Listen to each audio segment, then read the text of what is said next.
இன்னைக்கு நடந்த குரூப் 2 எக்ஸாம்ல இருந்து ஒரு சம் பார்க்க போறோம். ஃபர்ஸ்ட் பார்த்தீங்கன்னா, ஒரு மனிதர் ரூபாய் 500க்கு எத்தனை 12 மேஜைகள் மற்றும் நாற்காலி வாங்குறாரு. ஒரு மேஜையின் விலை எவ்வளவு சொல்லியிருக்காரு? 50 சொல்லியிருக்காரு. நாற்காலி விலை எவ்வளவு? 40 சொல்லியிருக்காரு. இது என்ன கொஸ்டின் கேட்காங்க?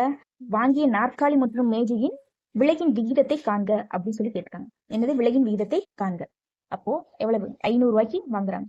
எத்தனை வாங்குறாங்க? 12 பொருள் வாங்குறாங்க. 12 பொருள்ல மேஜை எவ்வளவு, இது நாற்காலி எவ்வளவு அப்படின்னு. இப்போ மேசை அப்படின்னு பாத்தீங்கன்னா எவ்வளவு ரூபாய்க்கு வாங்குறாங்க? ஒண்ணு வந்து 50 ரூபாய்க்கு வாங்குறாங்க, இது வந்து 40 ரூபாய்க்கு வாங்குறாங்க.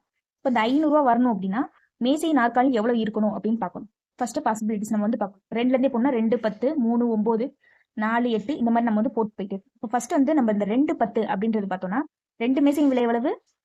100 ரூபாய். 4 இது 10 நாற்காலி விலை எவ்வளவு? 400 ரூபாய். இப்போ 100 400. இப்போ இந்த 2 10 இருக்கு பாத்தீங்களா? 2 மேசை வாங்குறாங்க, 10 நாற்காலி வாங்குறாங்க.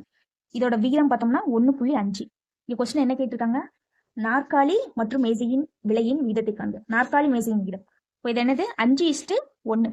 இது நாற்காலி 5, மேசை 1. அப்ப 5:1. ஆன்சர் வந்து ஏ, 5:1.